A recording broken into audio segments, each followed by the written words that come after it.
Doktor Berkaki 4. Pada zaman dahulu, ada keluarga kaya yang tinggal bersama 4 anak lelaki. Mereka dengan sabarnya menantikan kelahiran anak kelima mereka. Tapi... Tidak! Tuan, bayi ni... Aduhai, ini anak saya ke? Sebab tu saya selalu je dapat mimpi yang ngeri sebelum saya bersalin.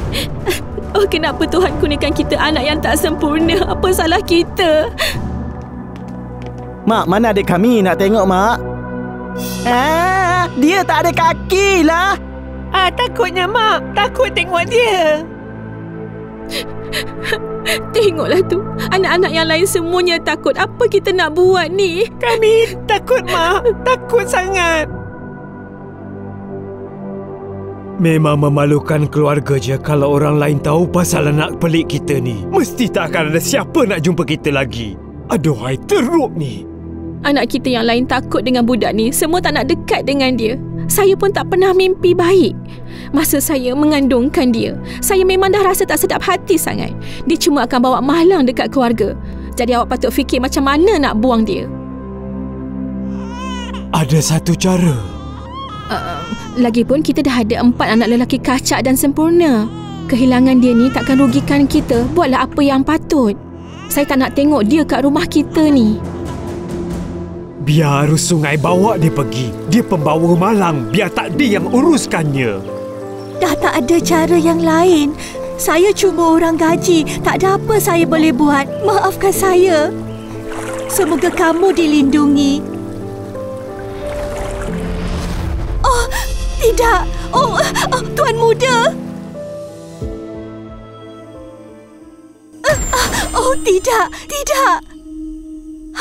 Tidak, saya dah bunuh dia. Saya dah bunuh Tuan Muda. Saya kena cari dia. Walau tak bernyawa, saya kena cari dan kebumikan dia.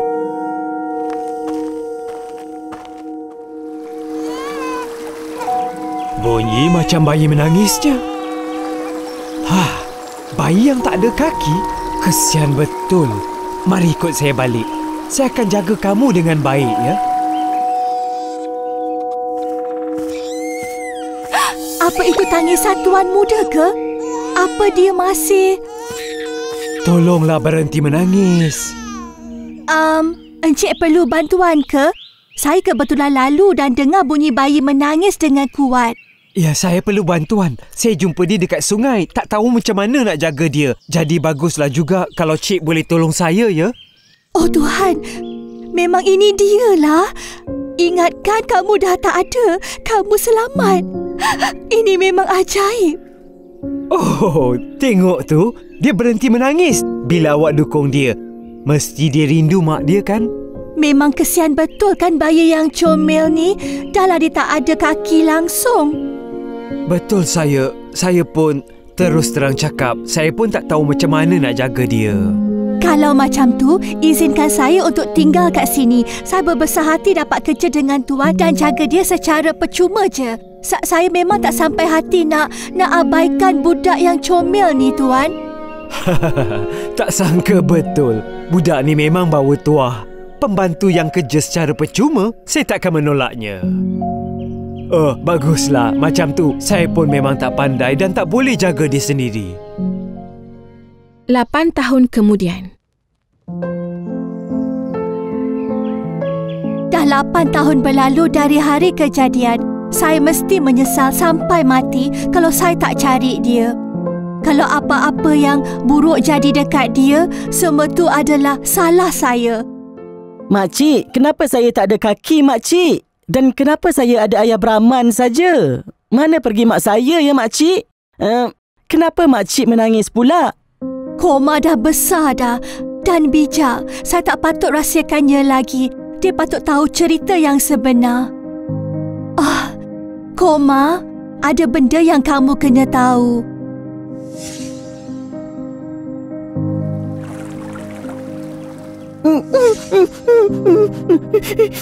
Jadi saya ni bukannya anak sebenar ayah Brahman. Saya kena buang macam tu saja. Sebab mereka mesti malu ada anak yang cacat macam saya ni kan, makcik. Koma sayang, kamu kan ada makcik. Makcik akan selalu dengan kamu. Ayah, saya ni anak yang kena buang ke? Kenapa kamu cakap macam tu? Sebab saya ni tak ada kaki. Saya tak boleh nak buat apa-apa. Mak dan ayah sebenar saya pun buang saya. Awak nampak tak, Koma? Siapa sangka yang titisan air yang kecil pun boleh hakiskan batu besar tu, walaupun ambil jangka masa yang sangat panjang. Kamu pun boleh. Ayah tahu yang kamu ni seorang anak yang kuat dan percayalah, ia satu keajaiban bila kamu selamat masa jatuh dari air terjun walaupun kamu tak ada kaki. Dan keajaiban tak terletak di tangan maupun di kaki kamu. Ia cuma berlaku bila manusia terus mencuba tanpa mengalah. Apa yang saya kena buat, ayah? Mulai sekarang, kamu kena belajar dan jadi doktor macam ayah. Kamu cuma kena bersabar. Ayah akan ajar kamu. 12 tahun kemudian, Koma belajar bersungguh-sungguh dan masuk bidang perubatan. Bapa angkat dia bawa dia pergi ke bandar supaya boleh masuk pertandingan untuk para doktor di Raja. Tahun itu, Koma dapat tempat pertama dan dapat pengiktirafan Raja. Raja berikan dia tandu di Raja dan 2 orang pembantu untuk mengangkatnya. Sejak itu, orang ramai gelarnya Doktor Berkaki 4. Maafkan saya sebab saya tak boleh rawat dia. Puan patut panggil anak-anak supaya datang dan jumpa dengan dia. Saya takut dia tak ada banyak masa lagi, Puan. Semua anak tak nak balik, Doktor. Mereka kata mereka tak nak bazirkan duit. Dan setiap kali saya suruh mereka tolong panggilkan doktor, mereka tak nak juga. Jujur saya cakap, saya sedih mendengarnya, Puan. Puan dan Tuan dah tua dan uzur tapi tak boleh harapkan sesiapa pun. Saya tahu ada seorang doktor berkaki 4 yang kerja di istana. Biar saya tanya dia pasal penyakit ni, ya.